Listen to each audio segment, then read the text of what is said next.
What's up? What's up? What's up, y'all? Hey. Nobody can hear. Oh, okay. Everybody got it muted. All right. Hey, what's up, you guys? Thank you for those of you coming in. Oh, we got a room full already. Hey, Shakira was here early. I ain't mad at you. I ain't missing Zudi. He was here too, honey. Brianna, what's going on? You were waiting at the door. You were. Hey, Xavier. Hey, B-Lo. Shawana, how are you?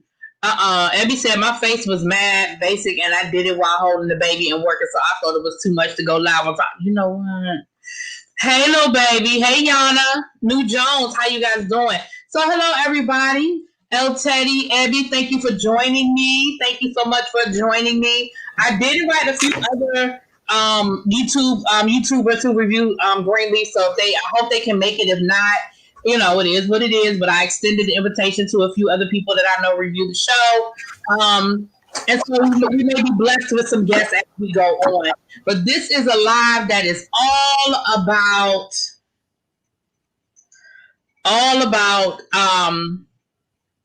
Greenleaf. Lord, I lost my train of thought that quick. All about Greenleaf, okay? And as you know, for those of you who have followed this show, Greenleaf has been on for 5 seasons, which probably is about 6 years, I guess, when you add in the off season and all that, 6 to 7 years. And it doesn't seem like it's been that long. Does it seem like the show's been on that long? Golly. Oh, golly. Okay. But I don't know why everybody's muted, but okay. I guess everybody got something going on. No. From the random screaming from the baby, you know. I was trying to play double duty, but I don't think I'm going to be able to. We're having large meeting via Zoom, and so I was on my phone. Gotcha. No, they talk about that. You know, I had one of those last week, child. Yeah, right? they wanted a pass to come in and say hi, and so I was trying to do that because that starts at 8. And so I just not gonna be able to happen. So I mean, but it's all good. I just wanted to make sure it wasn't any, go to mute whenever you need to go to mute, honey. It is what it is. Look, we're gonna make it do what it do. We're gonna make it do what it do. Hey, Nikki, how you doing? She said recovering from surgery, but I wasn't gonna miss it. Well, I thank you. So let's start at the beginning and then we'll work our way forward. Look at Scooter Blue. When you first saw Greenleaf, even just the previews for it, what were you expecting, El Teddy? What did it look like it was going to be to you? I was honestly, I was excited to see Keith and David and Lynn Whitfield together because those were the two actors that had resumes that were credible. I mean, what's his name? Who plays Jacob Ruckus? Whatever his name is. Lamar Ruckus, yeah. You know, I just know him from Tyler Perry, and I don't respect people who do Tyler Perry. I mean, you know, that's my homeboy, so I'm gonna need you to chill out. That's my homeboy. Whatever. I'm just being honest. You asked. I know. So, hello to everybody in the chat. I'm not being disrespectful. I'm sorry. I was on mute. But when I saw Lynn Whitfield and Keith David, and I respected their work, I said, you know, I want to see what this is about, and I wanted to see whether they were going to go there. If they were going to talk about the Black church, whether or not they were going to go there. Do you think they went there, but I don't think they went all the way there like they could have, because they missed the whole arm of the church where everybody in the church is sleeping with each other. I think that was one part of Greenlee. I mean, you saw it a little bit with Jacob, but it was very minute. They started in that direction, and then for whatever reason, they kind of did an about face, because they definitely started in that direction. I think the first season we had a lot of the salaciousness. We had the molestation situation going on. We had the yin and the yang with Mavis, the two sisters. I think they gave us a lot of that in the first, but not so much in the church, but within the family. But you're right. You're absolutely right. Like, that's kind of what we kind of were missing. That you're right. Abs, what you think? You grew up in the Black church. What do you? I mean, I know how you felt about the finale, but I mean, from the beginning, like, how do you feel? How you feel? I felt like it was a lot at the beginning, like as a PK who spent a whole lot of time in church, that having sex during service kind of threw me. Like during service, that's what during service. People do it during service. Oh, I know all about people having sex during service. Oh, that is real. It's probably that's never been my experience. I may be naive and sheltered as a PK, but I've never had sex in church ever. Never had sex in church, in or outside the church. Now, I might have went to your house afterwards. We might have went down the street, but never on church grounds. Nope.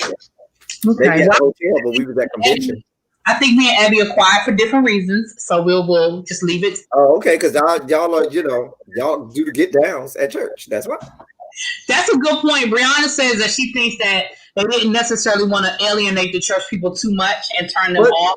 But remember, that was the whole stigma of the show from the very beginning. The church community was upset about Greenleaf. You remember season 1, the entirety of the Black church community was upset about Greenleaf. That was the whole, oh, you airing the church out. Oh, why you telling all this about the church?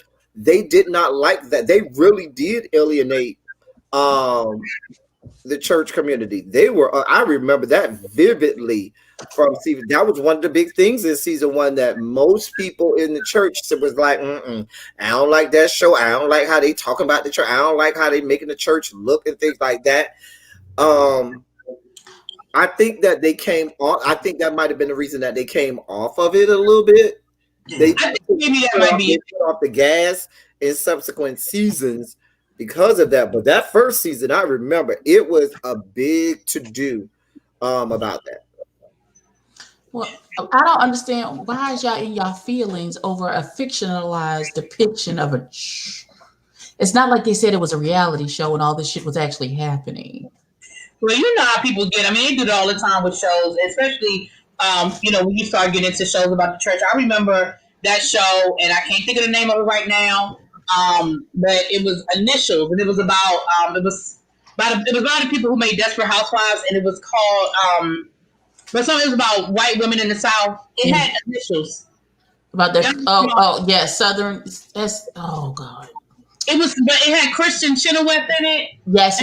I know what you're talking about. They, like the white Christian women of the South got that taken off the air because they said it was, it was an inaccurate depiction and it was offensive and all this other stuff. So it can happen. I mean, you get the right people behind it. Xavier, you're right. Hit dogs will holler, and hit dogs will holler. Yeah. GCB. Thank you, Brandon. That's what it was called. GCB. And it was something. It was something Southern. It was something bitches. I know the B was for bitches, but like Christian bitches or something like that. I thought it was a good show, but I guess they didn't agree with me. But Oh, Mr. Judy, you talk about having nots will be out on August 25th. I will be doing my review. We know. We saw the previews. We know. We saw the previews. So, all right, let's go character by character. How we feel about the bishop from the beginning, I guess. And I don't want to look at Bishop through rose-colored glasses because he's dead. But I think the bishop, he wasn't synonymous with the pastor of a mega church as he should have with the staff that he had. Most mega churches have a huge staff, and we kind of saw that in the beginning where he did kind of have a big staff, but he was just too aloof on things sometimes. I didn't know that was going on at times, and like he was out of. I just felt like in the beginning, like there was too much he didn't know about, or too much he didn't sense. And I think that that's one of the things that about a leader of that magnitude. They don't allow themselves to get to the point where they're that out of touch with what's going on all around them. And so back in the beginning, I felt that way. one of the things that I do felt like he was the representation of the church. I talked about that in my finale review, how his representation was that office. That office represented him, whereas the house represented May. Calvary was him. The family in the house was May. And so there was a lot of hiding of things in both places. And so I just felt like there were times where the bishop, me, I felt like he had his best sermons where he would talk one-on-one with people. His sermons in the pulpit was real meh. But when he had those one-on-one conversations with people and he gave advice to people, the writing there was great. But it's very few sermons I've watched in Greenleaf that made me go, ooh. Most of them was like, meh. Like who do they have writing these sermons? Because they got no oil at all. Jesus. Yeah, the sermons never really did it for me.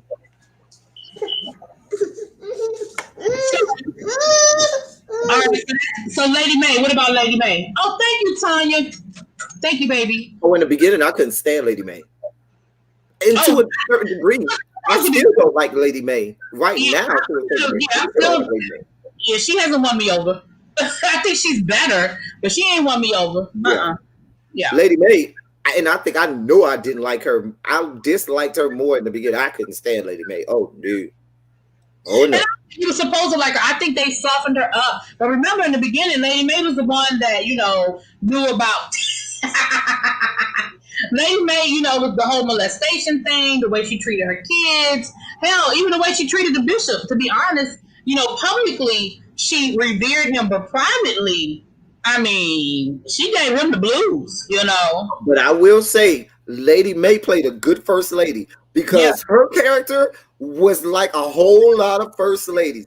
I saw a whole lot of first ladies in May's character because they are just that bitchy.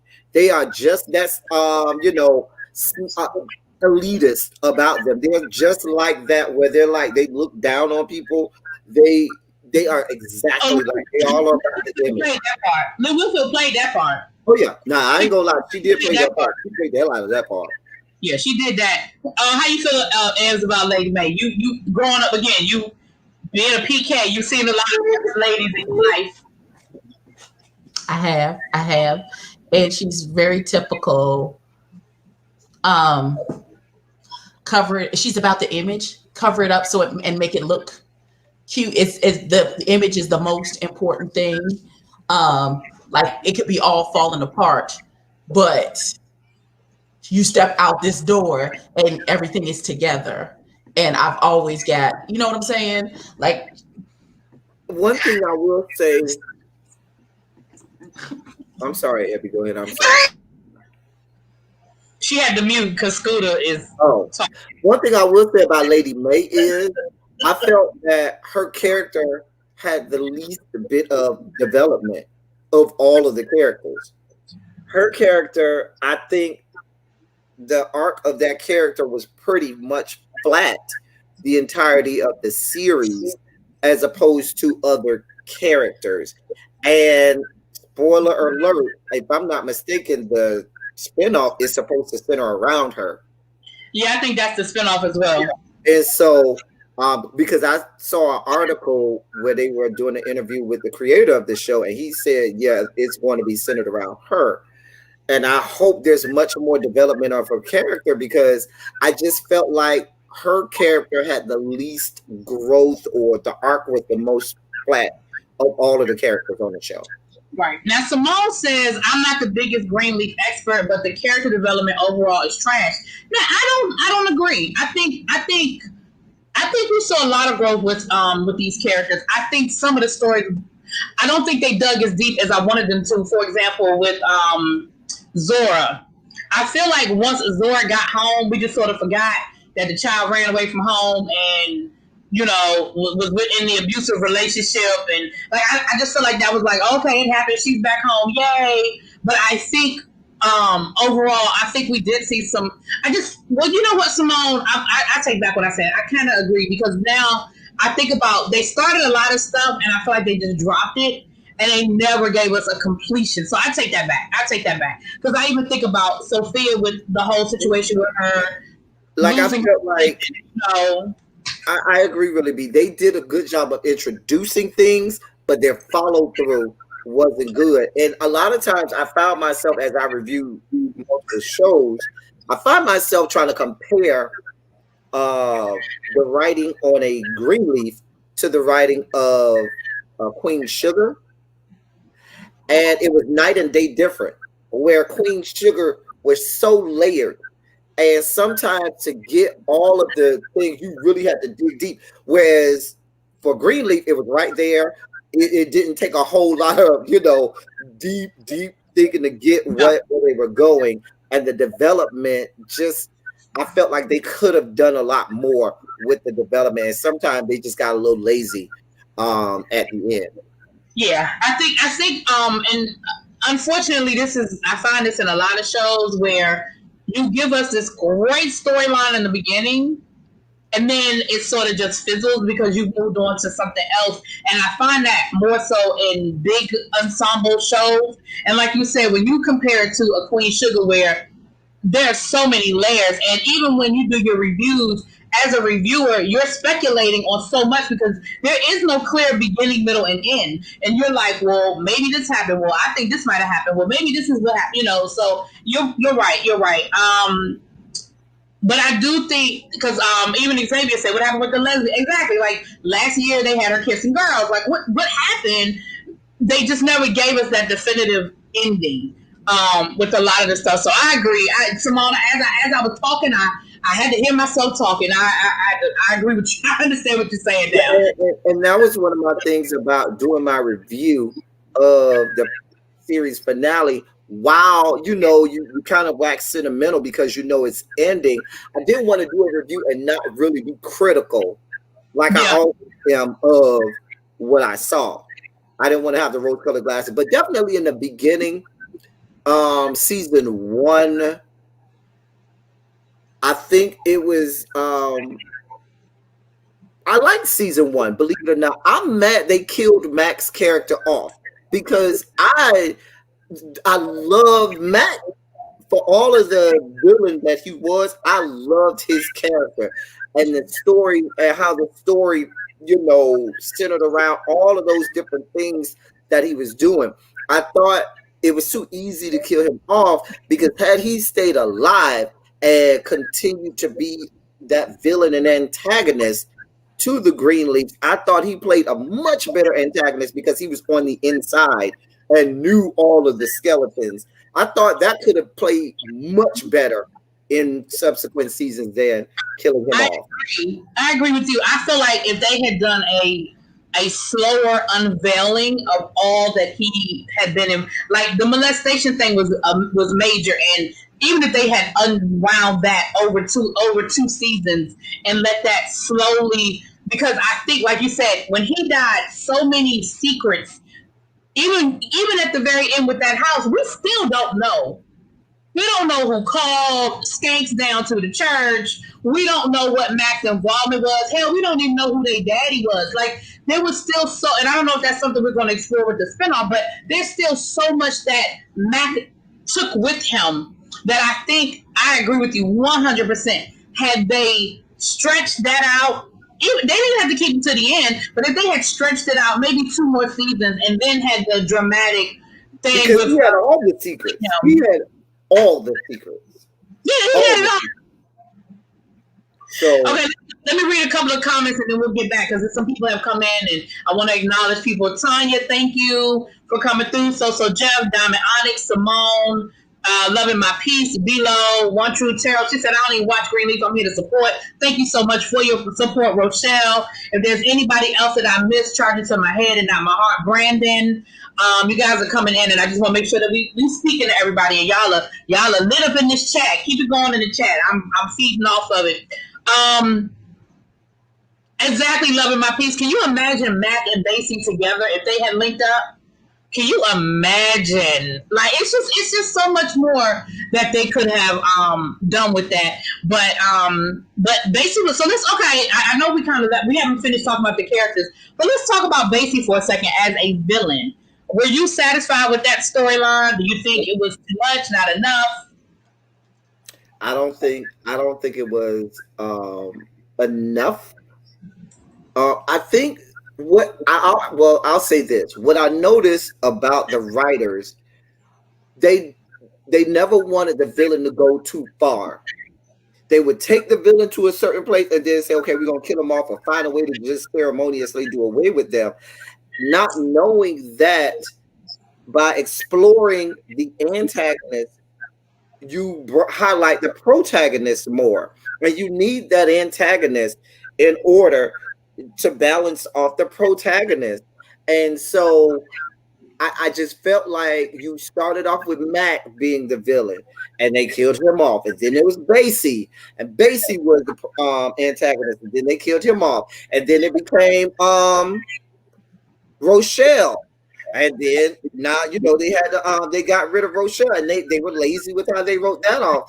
And to a certain degree, even Carissa became a villain to a certain degree. And I just feel like their endings to everything was always just real jagged. And so I had a jagged pill to swallow at the end. Okay, Alanis Morissette. All right. Jagged little pill. All right. Great album. Great album. I agree. And let me know when you're ready, baby. I know you. I know you got to come in between screams. So let me know when you're ready. Look, you know what? Scooter in the background is killing me. Okay. I feel the same way. I just knew. I kept waiting for Basie because I was like that off screen. Until I see a body, I need to see the body. And I know that the guy that plays Basie was on another show, so I don't know if that's why they had to kill him off so abruptly that way, because maybe he couldn't double dip. Like, I don't know. But are we gonna go down this road, or are you gonna give me my moment later to go down that road? Because we can do it now, or I can wait until later to go down that road about characters that they just no longer let us see. Okay. Are we going to Kevin? Is this where we Kevin? I'll wait till later. I'm already talking about some where's Kevin. But I feel the same way about Mavis.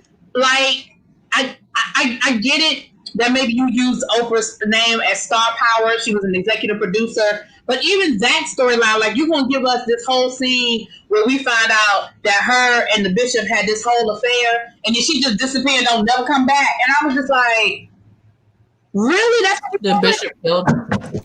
You know what else? I found they would do things that I make, because remember when Grace first went to Phoenix or Arizona or whatever, and yeah, it was about going to see agent, but really, remember, she was supposed to be out there also investigating stuff about Bob Whitmore, and we never got any of that.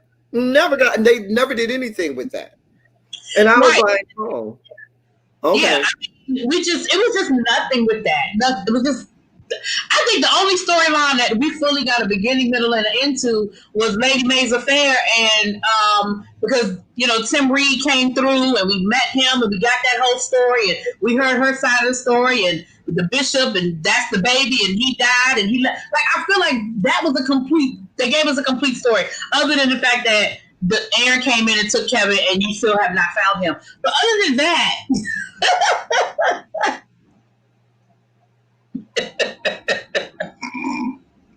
And then it made so much sense that we understood why she always treated Grace the way she did. Because I think in the beginning, a lot of people were like, oh, it's about her complexion, it's the colorism thing. But then we understand why she always treated Grace so differently, because Grace was her secret. It was her secret. What it is, I still don't know how much I believe that even that guy was Grace's father, because I'm looking at Grace's aesthetic, and I'm looking at Grace, and Grace doesn't have the trait somebody with two black parents. Grace looked like her mama was black and the daddy was white. That's Grace, not true. I'm just That's not true. No, I'm just being honest. That's just bad casting. It's not. Ask the people in the chat. I guarantee you I'm not the only one who thought that. Ask the people in the chat, as somebody who has dealt with that kind of stuff. They even said that, no. The kids even said that when they finally found out.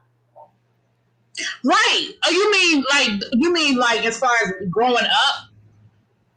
What I'm saying is because Grace was like, well, Faith was light-skinned too. Faith was light-skinned too. But Grace had a different, like they said, Grace had a whole different type of light skin than just having two light-skinned parents. You can tell the difference between somebody who had two light-skinned parents and a parent where one of them was probably white. Okay, I'm not going to argue that with you. Anyway, thank you, giving you the real tea coming through. Those who do not know, he is a reviewer as well, and he reviews Greenleaf. So, like I said, I reached out to some of my Greenleaf folk, and so he clicked the link for me. So, I'm going to ask you the same question. You are a church kid as well, so you have a perspective from a church kid perspective.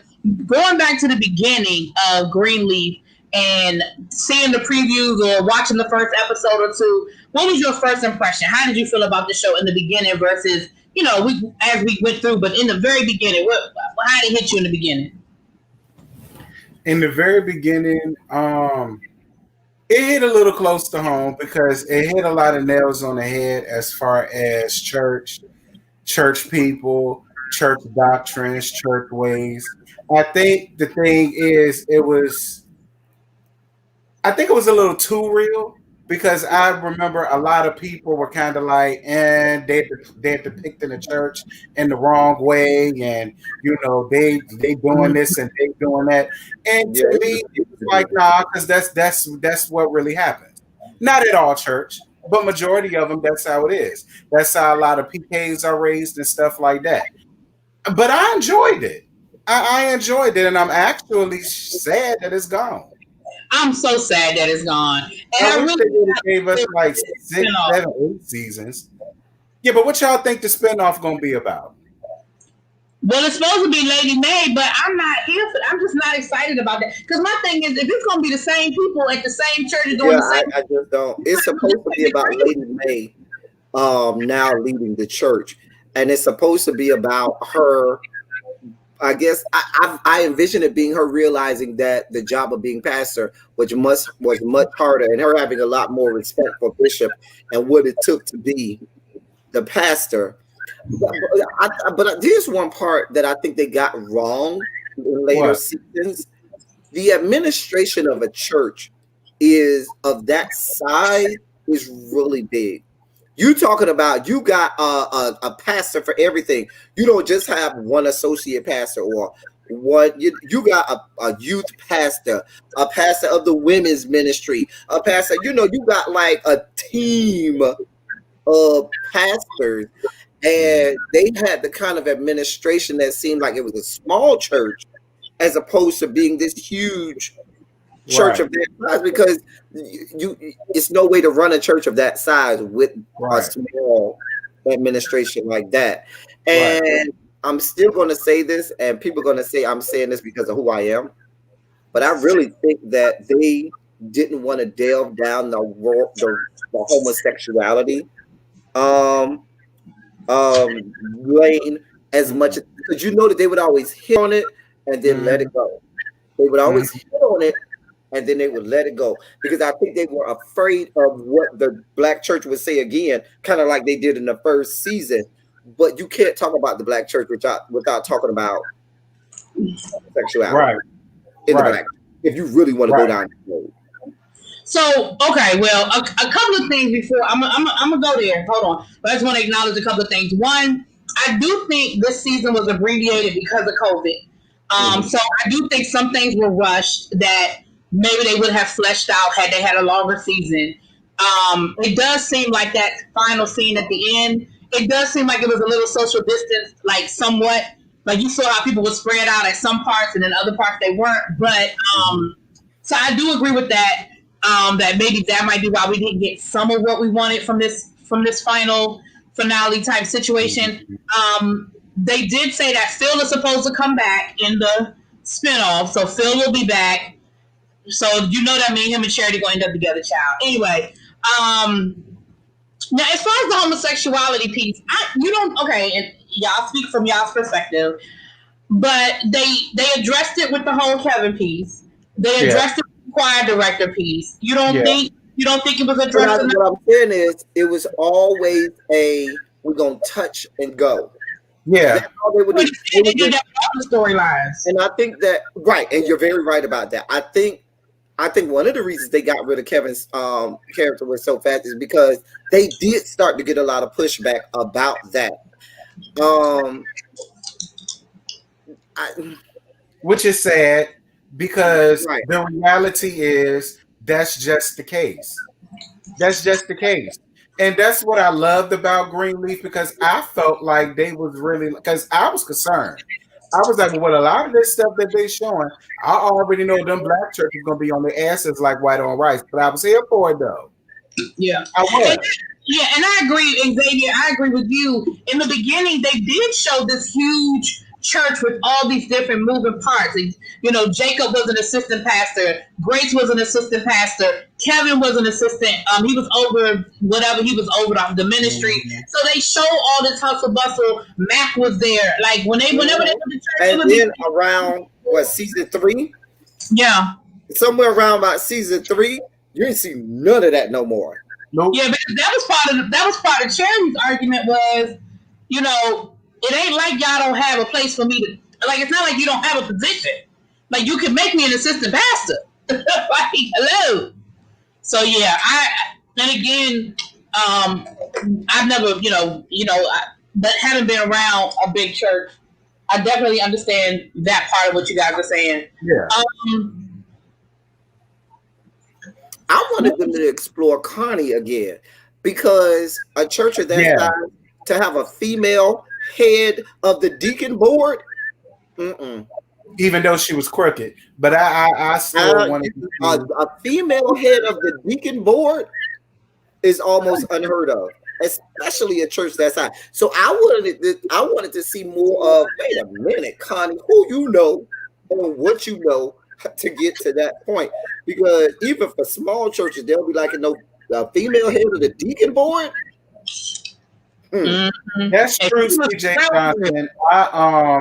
I saw an interview on YouTube where he talked about that, about how he started to feel really uncomfortable with playing a homosexual in a black church. I did see that when he talked about that. Yeah. So that's why he didn't last long. He didn't want to. I can understand it to a certain degree. I can understand it, but I feel as if you should have stayed there, honey, because that's the paycheck. Fuck all that shit. Where's Kevin? Where's Kevin? I gave no less than 83 scenarios that they could have did on my review to do away with Kevin. Hell, they could have made him get burned over 98% of his body and just had a stunt double play him and have that person wrapped in bandages and had him be in the hospital forever. So like they did Benny and Have Nots. They had him in the hospital the whole second season of Have. Male actors, they don't like to play homosexual roles. They don't like to play women and stuff like that because it's a stigma around that. They feel like if you do that, your career gonna be ruined. Right. Or they could have Fresh Prince of Bel-Air and just had a new Kevin and just supposed to notice. Yeah. Like I would not a whole new Kevin. He came back and he was the exact opposite. I would have been okay if they just had a whole new Kevin. Me too. Because I would have loved to have seen that storyline, between him and Charity and Aaron and raising the baby and them living together. Like, I would have enjoyed seeing that. But I think that really is. What does that say about how we have not progressed but regressed in Hollywood when straight male actors are afraid to play gay actors? Because back in the day, that's straight actors played gay roles and they didn't have a problem with it. They may have had a clause that said, I don't want to do a kissing scene or something like that. Right. They definitely played the roles, it's a role that you play. That doesn't mean, I mean, the first thing you learn about actors is that doesn't mean that's who you are. Right. Yeah, but I mean, I'm not gonna beat up on him if he felt uncomfortable. He felt uncomfortable. Me neither. I get it. I do. Yeah. You So knew what you was getting into. whatever. I agree. He accepted the role because he had rent to pay. I don't understand why everybody else is confused about why he accepted the role. Right. He got Rent. you know, he did it for as long as he could stand it. After that, he said, Right. "Girl." And he went on about his merry little way. He went on to Chicago. That's what he did. Now, all right, let's talk about some more of these characters. Brianna, they could have had an actual gay man play that character, and it's because it's a whole lot of gay actors out there in Hollywood that they could have clearly had played that role. I'm with you. Who would have done it? Jesse Smollett? No, well, they could have had Jesse Smollett. I mean, he can't sing. You know, he could have been a new choir director or something. I mean, not the choir director. All right, so what about Grace? Grace is, the main protagonist. She's coming back home after leaving home and never coming back, and was sort of running away from her calling as a a woman of God and all of that. Like, how do we feel about that? Well, I personally loved Grace's character. I've always been here for Grace. And I love how the arc of her character, when she came home and had to realize that no, my calling was not to preach. Right. Excuse me. She had to learn that, and she had to come. But she was running away from it at first. But when she thought, and so she came and she said, "Oh, I can do this," and she thrived. And I think she learned, because a lot of people feel like because I do something well, that's my calling, and that's not necessarily your calling. You just may do that well. That's just, I give you an example. Ricky Williams. Ricky Williams was a phenomenal football player, but hated football. That's just not what he wanted to do. He just did it because he was good and he made money. Yeah, he just liked smoking his weed. Yeah, he say he actually loves teaching. He does. He coaches now. He said he loves that. He wish he'd done it sooner. See, but Vovo, I think, okay, I don't want to go down that rabbit hole, but I talked about that on my review, Vovo. Go down that rabbit. We don't do that. Okay, well then we'll have to talk about that. That'll be another conversation for another day. Oh God. I don't think that was his issue. But anyway, go ahead. We're gonna move on. Right. Okay. So Grace. So Simone says that Grace was annoying to her. There were times where I found she did get on your nerve. Right here on that nerve. But overall, I lived for Grace. She was one of my favorite. Very much do things on her terms kind of person. Which can be very annoying. Like, and I think that's like with AJ, it was like once she reconnected with AJ, then everything had to be, well, she didn't want him to do things on his terms. And she had to learn to just sit back, chill out, let it come natural. It'll work itself out, however it's going to work itself out, What about Sophia? I feel like Sophia was the one that I had a lot of hope for, and then they just kind of left me. Yeah, they did. I mean, I appreciated the fact that she kind of sort of was coming into her own, but it was still like, I like her, but it was, I thought when she tried to get all gangster and cool. Like, we just went over that, like.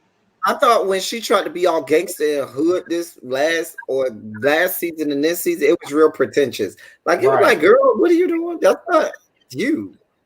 Like, remember when she went to the club and she was trying to be all hood with the girl when they got into that fight and stuff? And I was looking like, girl, you're not believable. You're not believable at all. Listen, that little girl Zora worked my nerve.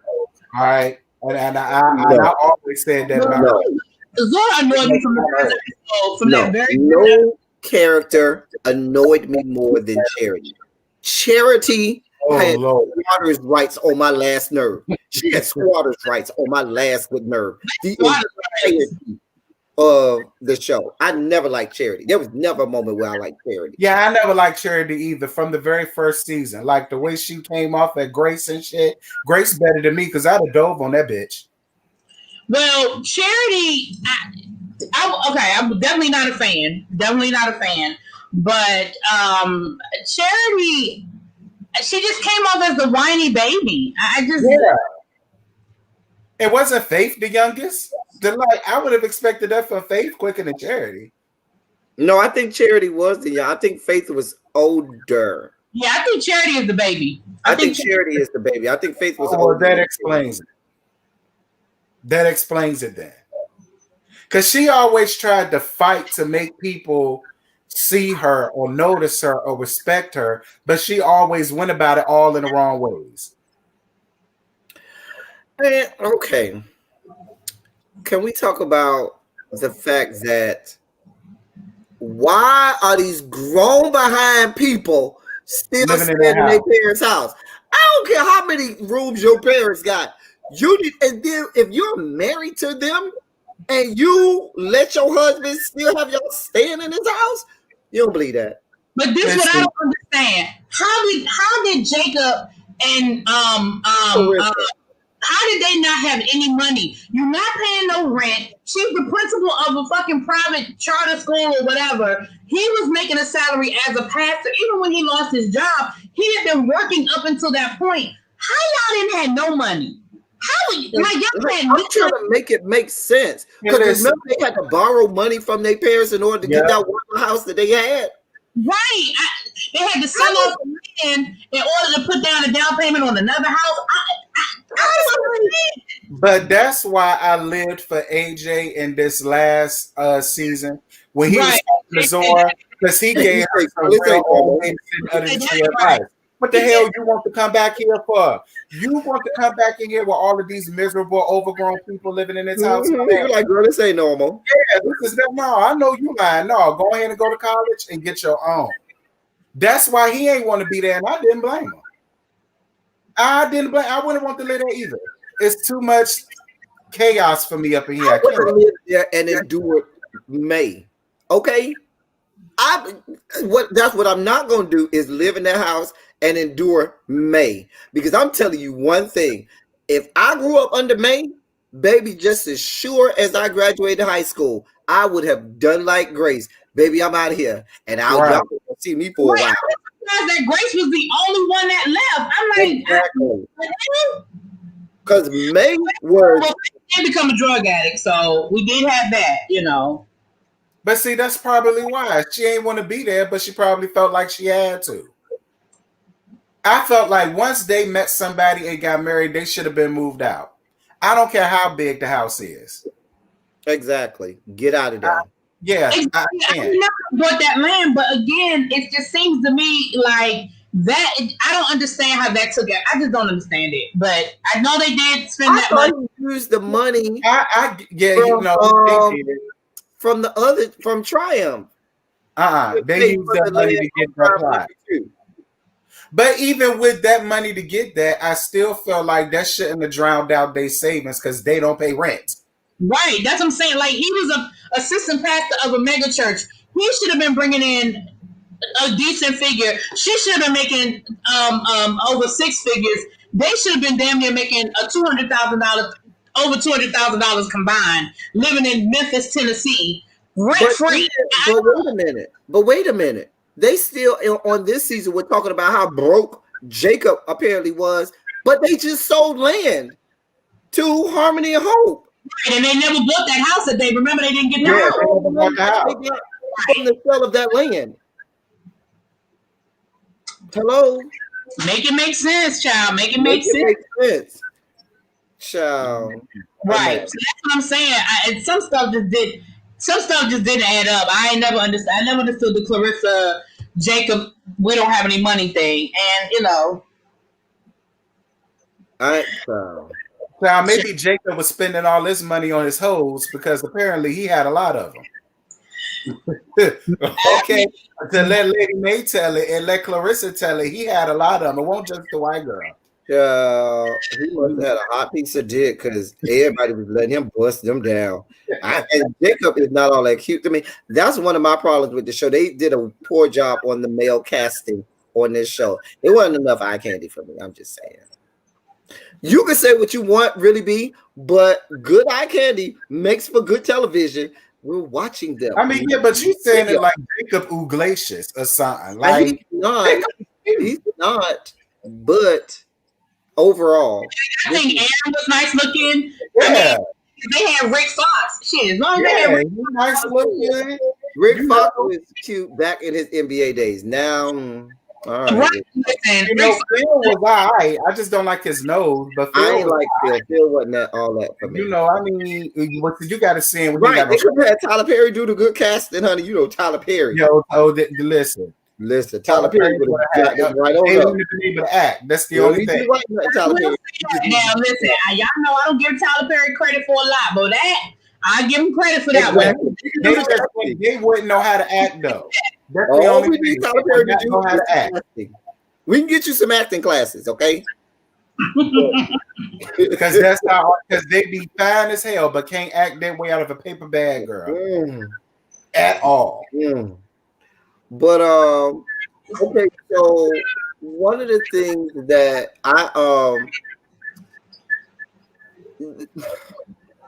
can we talk about May and for everything and how horrible May was?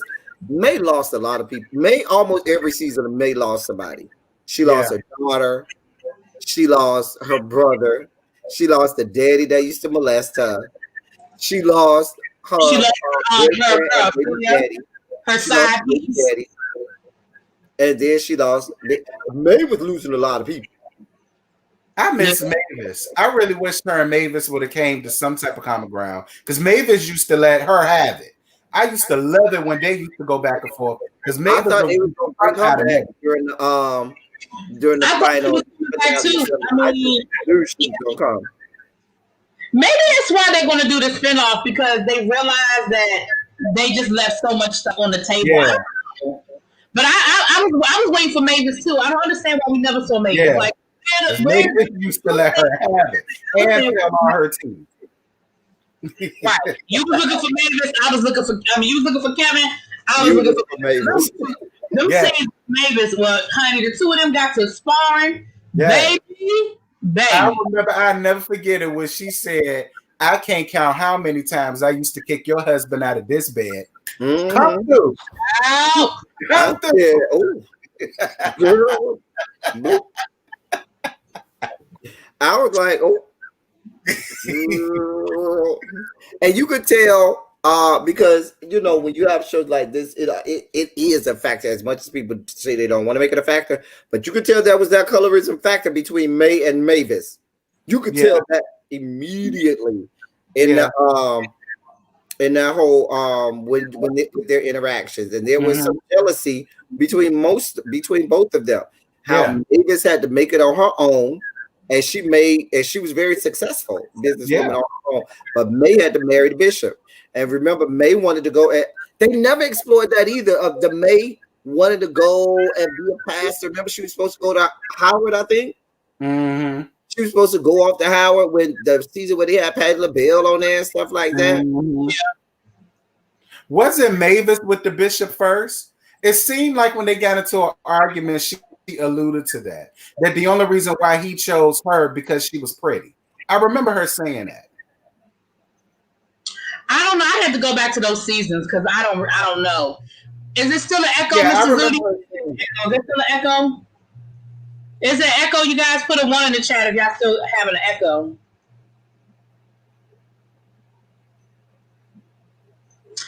Colorism, huge on the show. A lot of dark-skinned actors were made to be evil and annoying, even more so than their lighter counterparts. Oh.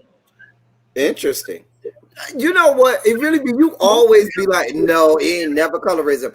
Colorism plays a lot of parts in a lot of things, and you don't acknowledge that. No, I never said never. I said I acknowledge the colorism in P Valley. Yeah, I never say never. But there was definitely colorism all through Queen Sugar, not Queen Sugar. Greenleaf, all through it. Yeah, Even they said it was in definitely the between first Grace and season. Charity. Because Charity, I remember in the first season, mentioned about the fact that Faith was light skinned and she felt like May liked her better than she liked Charity. Mm-hmm. Okay, I'm not debating it. I'm not debating it. Okay, You don't want to acknowledge it. It's there. Basie and Lady Mae were villains, and they was light skinned. Thank you. Well, it's about damn time. Oh Lord. Anyway, okay, so let's keep. All right, so what was your favorite storyline? What was your favorite storyline of Greenlee? Kevin being on Jacked. Oh dear God. I know. I'm joking, but I did enjoy that storyline when Kevin was on Jacked. And I was like, oh, bitch.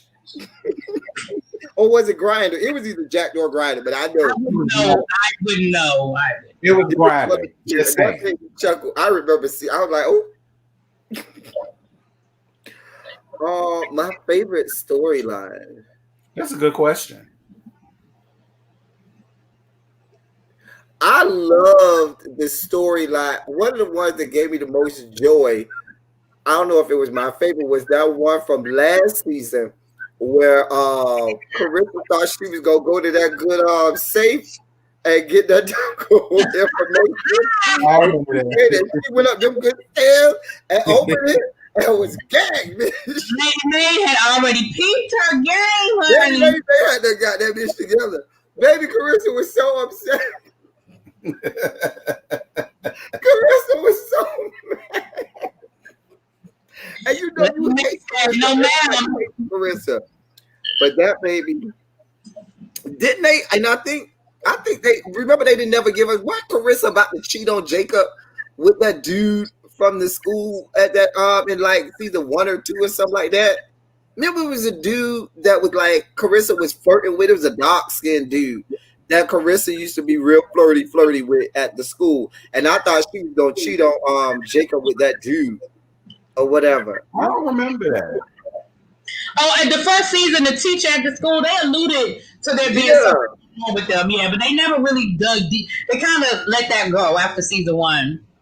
My favorite storyline was Zora and the abusive boyfriend, because I feel like the whole arc. Like we saw the beginning of the relationship. We saw how an abusive relationship works. He was really nice and sweet, and he was a semi-celebrity. And we saw how, first it started off with him just being mean to her and embarrassing her, and then it evolved. Like I enjoyed that because I feel like other than the way they dealt with it when she came home, and they just sort of was like, glad you're home. But I really like the way they went, because I think it's important, especially for young people, to see how it starts and to see how easy you find yourself in an abusive relationship without realizing it. And when you combine that with your first little piece, something about women in that first little piece that they get. I enjoy. My favorite will have to go to, honestly, one of my favorite storylines would be with the Bishop and Rochelle. I like that. I like how she went in there to try to seduce him and all that. Latoya played that part. Yes, she did that part. My favorite storyline was Jacob over Triumph. Yeah. Jacob with the whole Carissa trying to play first lady, even though Tasha still had the first lady office, and the whole them thinking Tasha was the first lady and not Carissa. Carissa being mad and Jacob flirting with Tasha and everything, and then Zora stealing the money out of the collection plate. And I'm checking that whole Jacob being over there at the stealing that damn money. That whole, because remember they said no, not Zora, and when they found out, because Jacob had found the money. Remember he went in her room and was checking everything. Y'all remember when Jacob punched that little boy in the face? Yeah. What you call it? At the Cecilia? Yes. Remember when they slapped the hell out of Clarissa? Mm-hmm. But Clarissa deserved it because she was completely disrespectful. She absolutely deserved. Exactly, Brianna. We talked about that earlier. That we feel like they killed Mac off too soon because he had a whole lot more. He had a whole lot more to give us. Yeah. Wait, He had a whole lot more to give us. even if the actor that played Mac didn't want to play that role, at least they killed him off. Mm-hmm. With Kevin, y'all could have killed Kevin off. Y'all could have had an imaginary death for him that nobody saw him again. Maybe he died.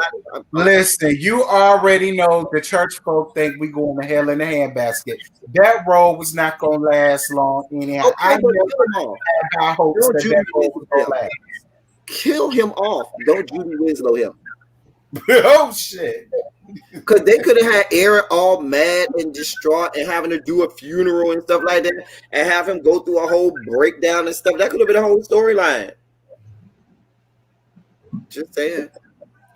And then you could have had Charity trying to figure out what she was going to do with her child now that she was a single parent. That could have been a whole storyline. Now, Charity was a whole damn mess. She lost all her men. She lost the kid. She lost her position. I love when she got her face cracked by what was the dude who took her on tour? Jabari. When Yeah, lost them too. That was just terrible the way he did her. No, it wasn't. She was I felt like she was, to be honest, because she was just.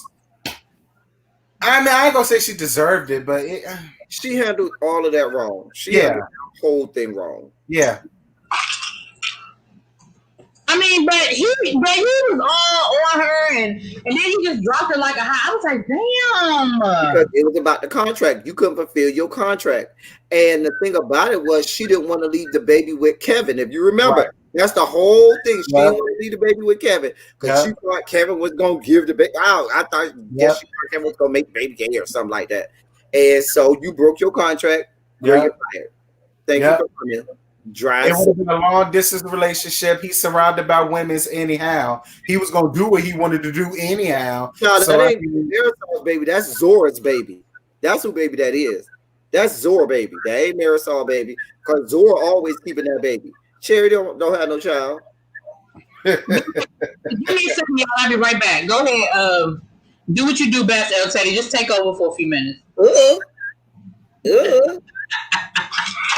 Anyway. Let me tell you something. That fighting scene between Mac and Grace was everything. Because Grace won't go be no punk. That's one thing about it. That was probably the most memorable moment in Greenleaf. That is the moment that everyone will remember. That scene between Mac and Grace. Nobody will forget that. That was the most memorable moment in Greenleaf. I cannot think of a moment that even comes close. Me neither. I'm really thinking there's nothing. There's not even a close second. Y'all remember when Charity was on pills and punched through the vending machine? I remember that they were at the hospital. Yeah. Who was in the hospital? Grace. She got into the car accident. That's what Sophia. No. That was Grace after she fought Matt. No, I thought that was when Sophia had to have surgery. No, I thought it was. Yeah, I think it was when Sophia had surgery. It may have been. I could be wrong. It may have been. Because after Grace fought Mac, I remember her being at the police station, I think. If I'm not mistaken, I think she was at the police station. And she tried to say, she lied and said it was self-defense. Mm-hmm. Just a lying. It was self-defense. It was self-defense. It was kill or be killed. No, she went over there. Yeah, she went over there. She thought he had her child over there. She went over there on her own. She had no business going over there. She went over there for a purpose. Because remember, he had touched. Yeah, you don't remember? She went around the house calling for Sophia. He right. Sophia. How do y'all feel about the addition of AJ? That whole storyline. I like the storyline, and I would have loved it more had they not done away with Kevin. What Kevin have to do with that? They was husbands. I mean, they didn't get married. They was husbands. AJ, not Aaron. Oh, AJ. Oh, not Aaron. Oh, I'm sorry. I had a moment. I'm sorry. Ooh, I had a whole moment. Oh, my bad. Oops. I had a whole moment. I personally like AJ. And I would have loved to have, because I ain't fucking with El Tater right now. I personally would have loved to see more of AJ.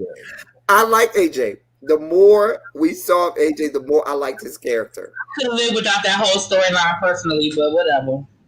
I would have liked if they would have given that to us right when Noah left. Remember right when Noah left? If they would have introduced that was right, like what, right after season 2? Yeah, if they would have introduced that at the beginning of season 3 and had that come into where it messed up Noah's relationship with his wife way back then, that could have been a whole nother storyline that would have been very interesting. Right. That would have forced Noah to come back real fast. Yeah. And then we could have got more of AJ. I forgot all about him. I said, well, damn, who the hell is this? They dropped the ball so much with AJ. He was so annoying. I agree. His whole storyline irritated me. I was just over the whole storyline. I think the only reason why it was like that was because they canceled it. I felt like it would have been more in depth and all that, but they canceled it. They canceled it, so they had to do a rush job and make them be friends and get closer and all that stuff. It ruined a lot for me. He only planned to have 5 seasons. I don't know how much of that I believe, because if that was the case, there would have been much better writing toward the end. Right. But my thing is, Oprah, like, that's like such great TV that Oprah, I don't know why Oprah would be in such a, well, not Oprah, but why the network would be in such a rush to cancel it. It was such great TV. Like, I mean, I don't know what the ratings look like, but it was just such great TV. For their demographics, they did have, I think their main demographic was Black women, and they were like number 1 and number 2 for shows on any network. Right. So I don't understand. Yeah. Xavier, whose wife? You said I love the wife. Whose wife? Noah's wife? Whose wife? Oh, Noah's wife, the dark-skinned chick who Noah got married to. I think that's who Xavier is talking about. Oh. What was her name? I can't think of her name.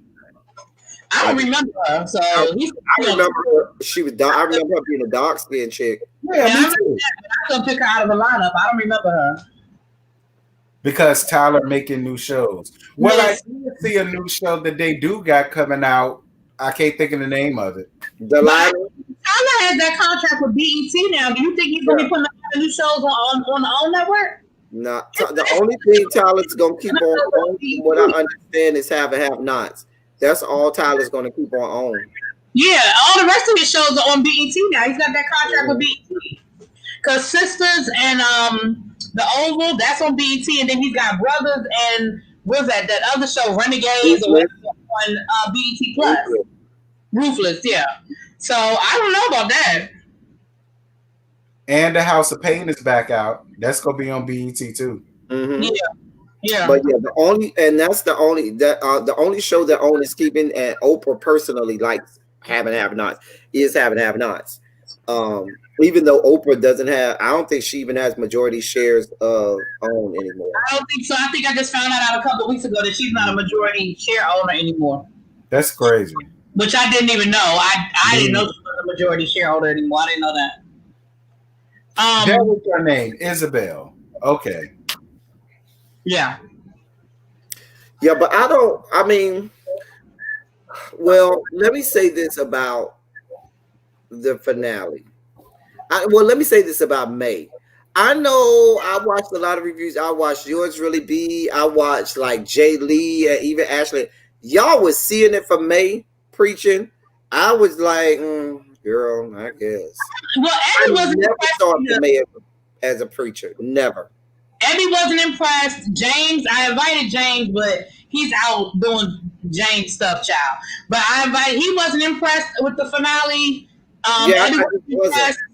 I enjoyed it. It wasn't that it was bad. It just fell flat for me. It did I for felt me. like it was too short. I would have loved to have a 2-part or something. Like, everything I if you need. gonna end it with a bang. My thing is, you cannot have the bishop die and not have a funeral. I'm sorry. Right. Like that's what I did not have a funeral, and I don't want to hear about social distancing because they had the episode before that. They had the memorial. They had the big memorial. That's not how that works. Yeah. You ain't having no memorial for your pastor. Maybe they're gonna have 5 and 6 funerals. You better believe it. Listen, that's not how that was unbelievable. That was not believable. He gonna lie state for a couple of days and everything. Like they don't play with bishop. But remember, he wasn't their bishop anymore. It don't matter. He's gonna have a funeral. You best believe that. And they had already just so quickly and easily severed ties with hope and harmony and hope in one day. They were able to. That was something else that pissed me off. Because I was like, I didn't understand. I just didn't understand. It was just. I mean, Greenleaf. It's no shade. It's just we got to talk about the good and the bad. Like everything can't be praised. I mean, overall, we love the show, but that don't mean everything about the show was perfect. I mean, it just wasn't. I think episode 7 was better than episode 8. It was. James said the same thing. James said that that's where they should have ended it with the way episode. They said should have left it at episode 7. I would have been. Episode 7 was better than. Oh, if that would have been the end of the show, I would have been so damn pissed. I mean, exactly. They always had their private funerals. That's not realistic for the black church. After the first time. And they didn't have private funerals; they had private burials, which is very different. No. Faith and Mac's funeral was private. Faith, that was the burial. That was the burial. That wasn't the funeral.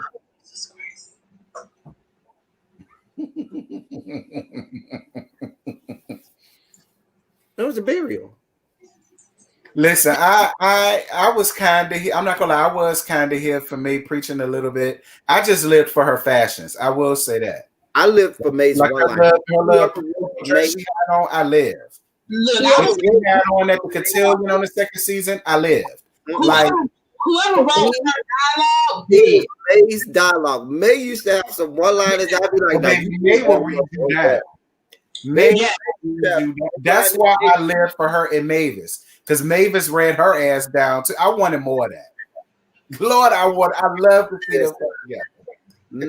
Everything May used to say, just her whole speak was metaphoric. Everything she said was just always just heavy laden with allegories and metaphors, just heavy laden. She didn't even have to say nothing to you. Her looks would have did it for you. Exactly, Xavier. They didn't show us a funeral. That doesn't mean there was no funeral. They didn't show it. There wouldn't be a need for a memorial if they had a funeral at the church. That's not true. Child. I don't buy it. That's not how this works. I don't buy it. Anyway, whatever. How could you even do that to that church? You owe that to the parishioners of that church. If I was Corinne, they don't owe that church shit. They owe Corinne's grandma's shit. They owe them a whole lot because they was helping pay for a whole lot of stuff. They voted against. They kicked the bishop. They helped them get out of tax debt. They would have been in jail had it not been for some of those people at that church. You forgot that they was going to jail? I forget shit. I know at the end they voted his ass out and they took their church from him. That I know. Because they got tired of paying for them. They got them a good old nasty memorial, okay? They got the memorial. That's some white people shit. How is that white people shit? Because in the black culture, we have funerals. They got funerals, honey. In the black culture, our culture, listen. White people have funerals too. Stop making it a black and white. It's not a black and white. Very right. Funerals all the time. They absolutely do. But black people definitely have funerals. Okay. People definitely have funerals. Stop making it a black and white thing. It's not. Oh, that's Black people won't bury people on our own property. Going on over there. We don't need your spirits over here on my property. You better believe that our show on here for that. No, you're not being buried over here. You going on? Man. You're gonna be over here at this good cemetery. Exactly, Alyssa Brown. Over the last couple of years, I've had more people that I know that did not have a funeral than did. So she said 2020, and that's because we have COVID, and you can't have funerals. I'm not talking about COVID. I'm just talking about in my experience for me. Were they members of the Black church? Were they pastors and members of the? A minute ago you just said black and white. Now you adding all these other caveats. That's part of the Black culture. Please understand. But that's not about what you said. What you said was black and white. And what I'm saying is, don't make it a black and white issue. Now, if you want to say about him being a pastor over a mega church, fine. But don't make it a black and white issue, is what I'm saying. It's a black and white issue. It is not. It is not. Anyway, moving on. I'm trying to read these comments. I want to make sure that's what people are saying. Right, Grace helped them with the tax debt. Remember, they said they wasn't gonna get him that money. But anyway, I'm not going. We're not gonna split hairs. Hey, Sir James. Where's Sir James? Hey, Sir James. How you doing, boo? That my boo. Honestly, she with me on this one. I don't know you. Fume. House of Sir James. Hey. I agree with what El Teddy's saying about him being a pastor and all that stuff. I'm just talking about the black and white thing. Moving on. Moving on. She never wants me to be right. I can never be right. She don't even want me to be right on my own channel. My own platform. She be trying to come all in the bushes and disagree with me on my platform. I can't even be right on my own channel. You're not on your channel now, so sir. Go. Moving on. Moving on. All right, you guys. So, ultimately, though, for me, I think it's gonna be a big loss. So I'm the only one that enjoyed the finale. Yes. Yeah. It just was so rushed. Yeah, it was. You know, I didn't realize at first that it was being rushed until they had that scene with Carissa and Jacob, and it was like, like I don't even think that I knew that Carissa's parents stayed out of town. I just never met her family. Like they never bought their. What I'm saying is, if you remember, she said that that she was staying at a hotel. It's because her parents were, lived out of town, and she was back in town. Because remember, he said, "Oh, you're going to stay at whatever the name of her school is," and she was like, "Yeah, I want him to be closer to you, especially at a time like this," which to me alluded to her parents lived out of town and stuff like that. And she was coming back in town to find her a place to stay. Right, and for the funeral, huh? And for the funeral, girl, won't no funeral. Funeral. But what I did, and then just like how they alluded to a little something between Tyra and Jacob, the way they looking back and forth at each other with the googly eyes. I guess she's going to be one of his next concubines.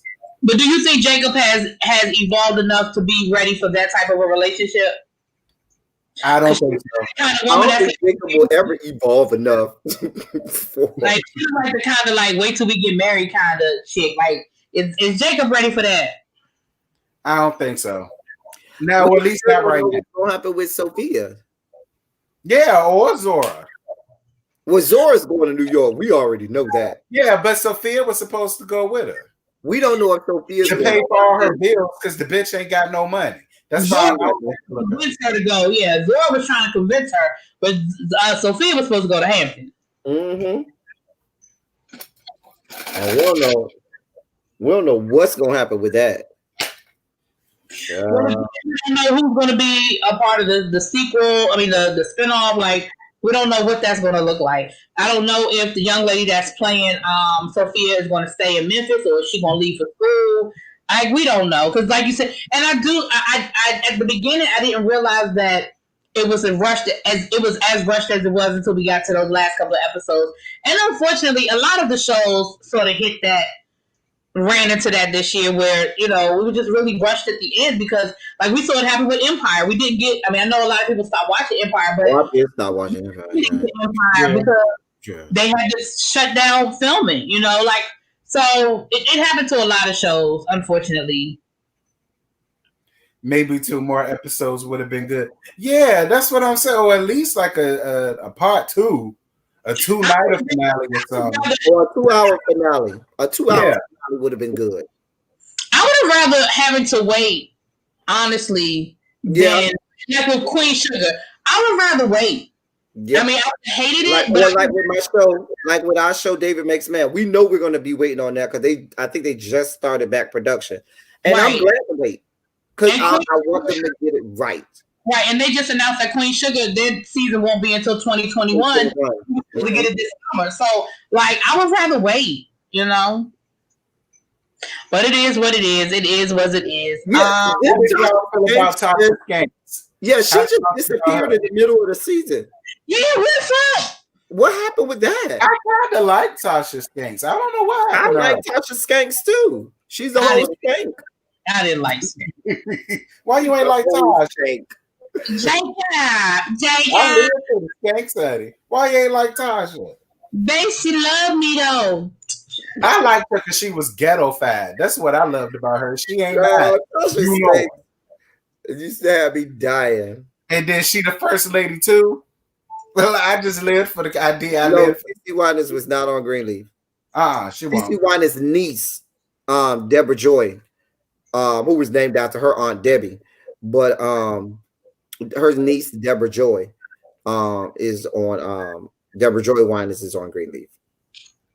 Tasha's purpose was to introduce. Well, if I'm gonna be honest, I didn't really care for Charity singing. I just really didn't. Mr. Zudi said the same thing. He wasn't impressed with her singing either. Yeah, I just got sick of her singing every episode. It's like, all right, we get it. You know what? I'm gonna say this and really be you just gonna be mad now that I said so. Go ahead and be mad. She gave me a black singer singing at a white church, right? Not a black singer singing at a black church, right? And you know what's funny? It's a meme going around with that. Like everybody felt like their choir was like, down to the cathedral or something. No shit. Right. And I felt because even with me and Abby talked, Abby felt the same way. She said, what kind of damn choir is this? It was I said, I was like, girl, and she comes from an iconic family of singers. Like the whole family sings. She said they got over 100 voice choir, but all I hear is Charity and 6 people. What is this? I said, I wasn't impressed with Charity singing ever. I wasn't. I couldn't. I was never. She gave interdenominational teas. She did. She did. Like she gave you that non-denominational. What kind of church you go to? Oh, it's non-denominational. Girl, I can tell. Pick a lane. Right. Yeah. A mess. Do y'all think they doing spinoff due to not wanting to increase salary for the cast? More seasons, more money. I don't know. I could see it. Yeah, I could never. Not Babby Mason. Listen, I ain't thought I heard about Babby Mason in a long time. Well, you took me back with that, Benita. Benita, you reached way back with that. Babby Mason. Girl, you reached way back for that. It was always supposed to be 5 seasons, but remember, this technically wasn't the 5th season. This was the second half of the 4th season. Because thank you. It was the mid-season finale. Thank you for the cash app. Thank you, boo. That's one of my boo things. Just hit me up. Thank you, babes. Nice. I know, right? It's always a blessing, honey. When I hear the little jingle go off, I get excited. Just get excited. But you know what? I think that was one of the parts that they got wrong as well. You can't have a black church without a great music department. And I just thought for the size of that church, it was a little subpar. Yeah, it was. That's a staple in the black church. Yeah, I don't disagree. Like the one thing I will say that I did miss that. I missed the swaying mass choir. I feel like they even could have done more as far as had more guest gospel artists come in, because every mega church that would have been great. Good. Right.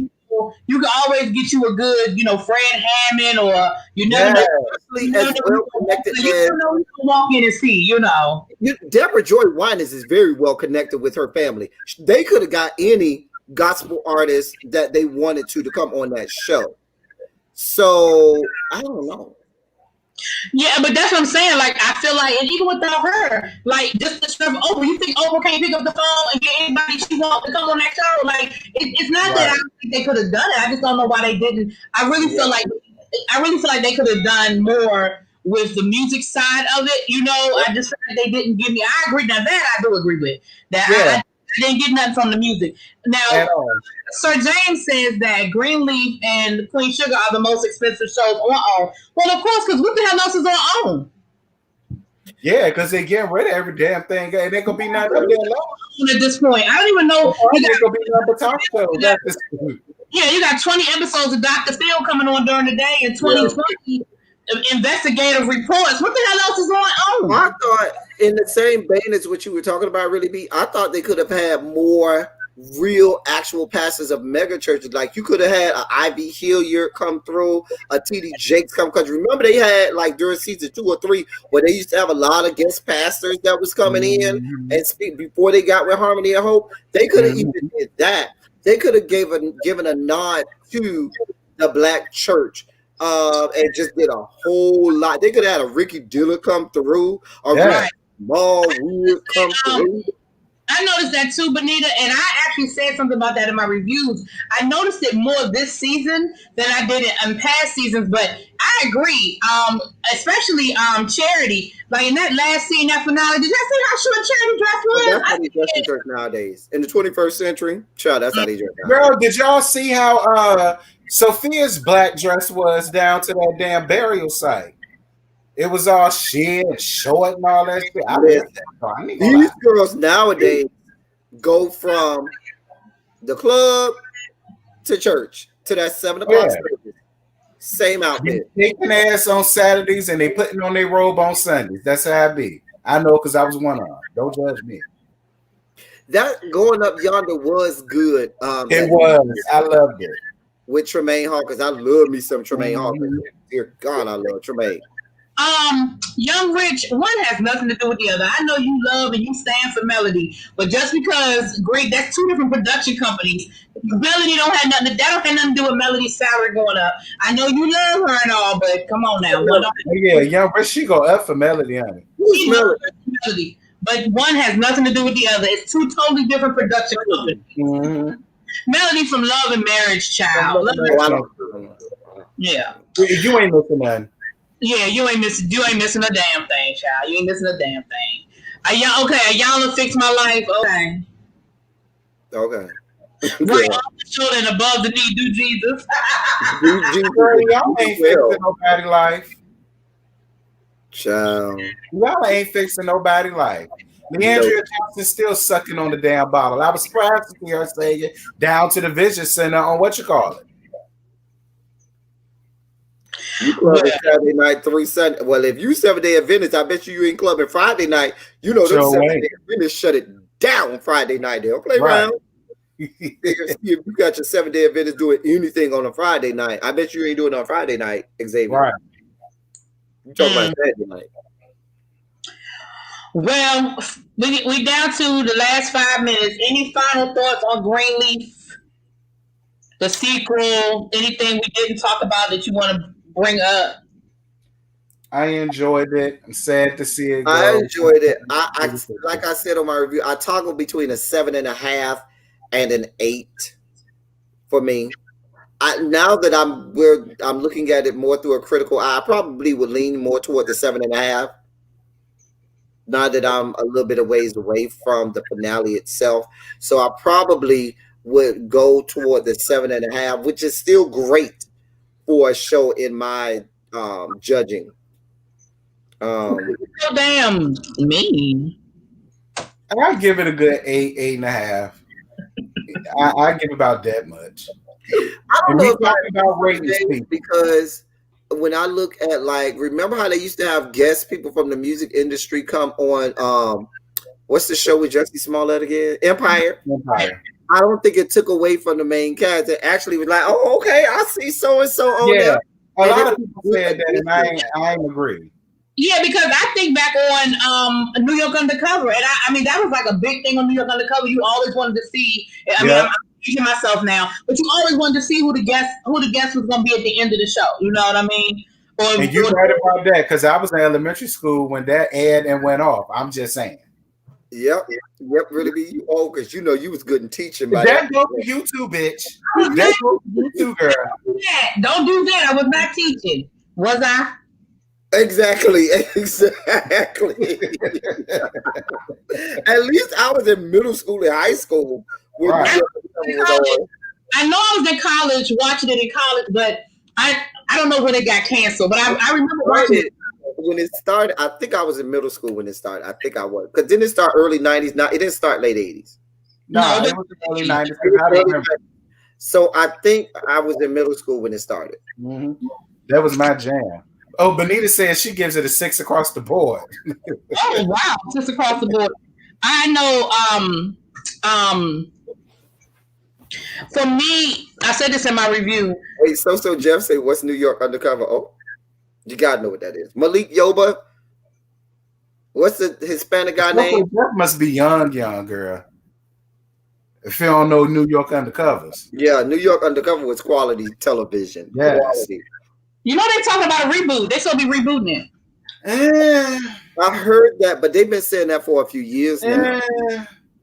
I prefer the original. Just give me the reruns. I'm comfortable. Make it a reboot, but we'll see. I'm gonna say this. For me, I say this all the time about TV shows, that when you should want a good way to lead is wanting more. Like, I hate when shows get to the point where I'm like Empire was like, Lord, just put it out of his misery. You know what I'm saying? I hate when I see shows get to that point where I don't want to watch them anymore, and I'm only watching them out of the fact that I've been watching it from the beginning. So I think Greenleaf did a good job of, I think COVID sidetracked some things that maybe we are critical of, but I think that it did a good job of leaving us wanting more, leaving something on the table. You know what I'm saying? House of Sir James, if they didn't give Anjanou Ellis a nod for her depiction of Dr. Maddie Moss Clark in the Clark Sisters, they ain't giving Lynn Whitfield. Or none of the characters from and if I'm just being honest, I would give some of the actors from Queen Sugar. If I'm picking somebody from home, I would give some of the actors from Queen Sugar before I gave from Greenleaf. If I'm just being honest. That's just me.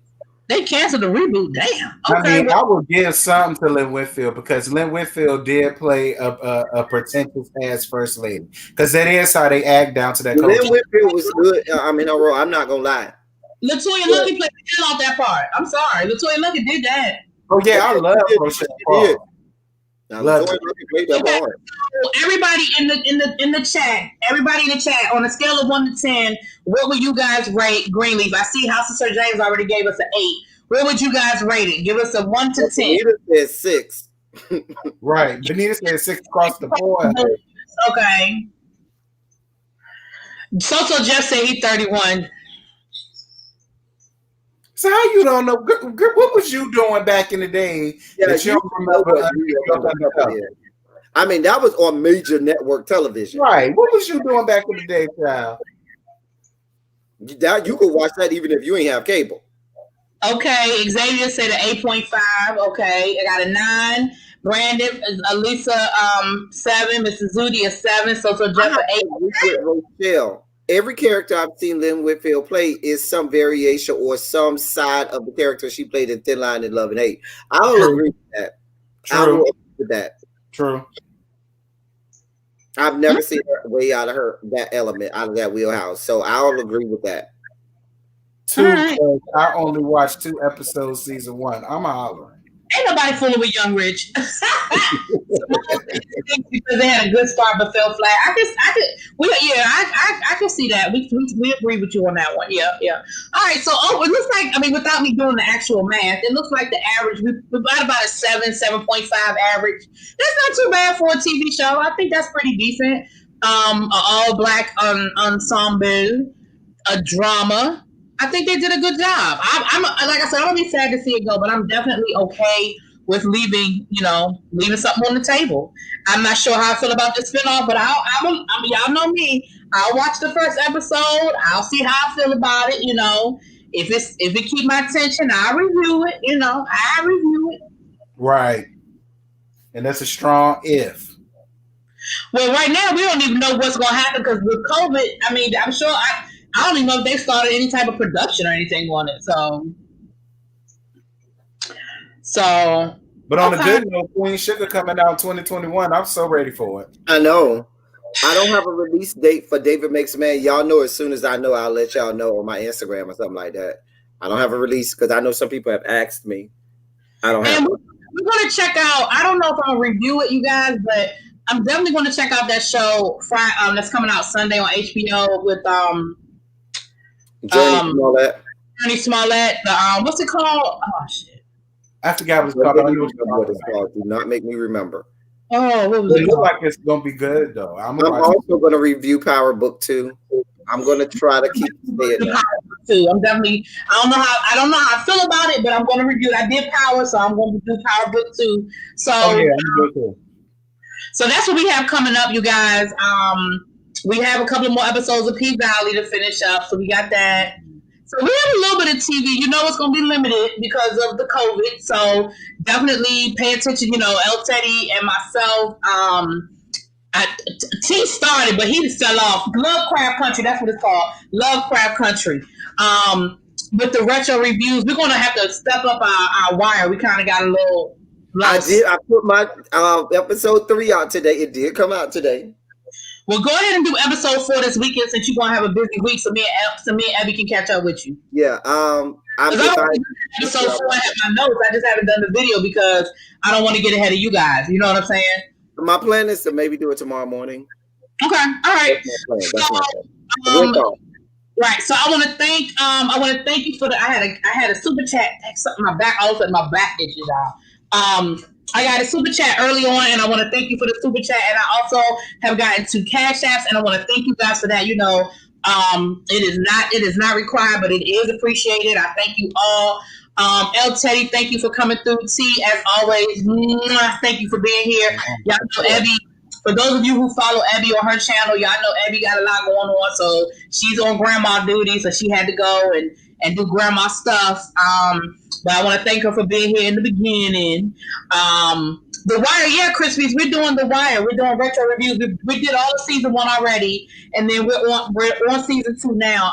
El Teddy, myself, and Abby are doing The Wire. And the thing is, I was hoping we could kind of speed it up because Angela Yee is doing The Wire, and they're on season 2, but they're almost done. So is Jamel Hill. Jamel Hill. That's what I meant. Jamel Hill and the other guy. What's his name? It's her and another guy.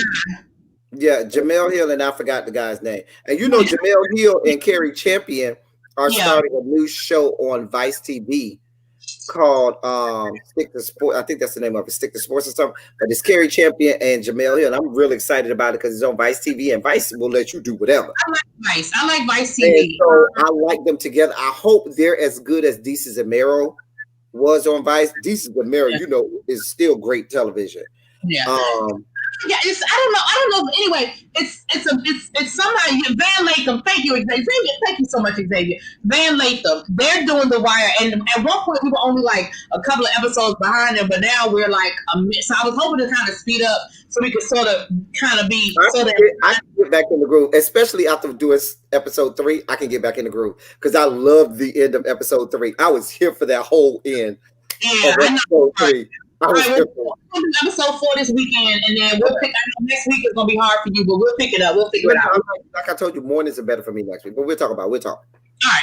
Well, thank you guys for being here. I appreciate you all. I love y'all. Make sure if you have not subscribed to all 3 of us, include all 4 of us, make sure y'all are subscribed and y'all are checking out what we have going on. And we will see y'all next time. I'm about to hit the button. Peace.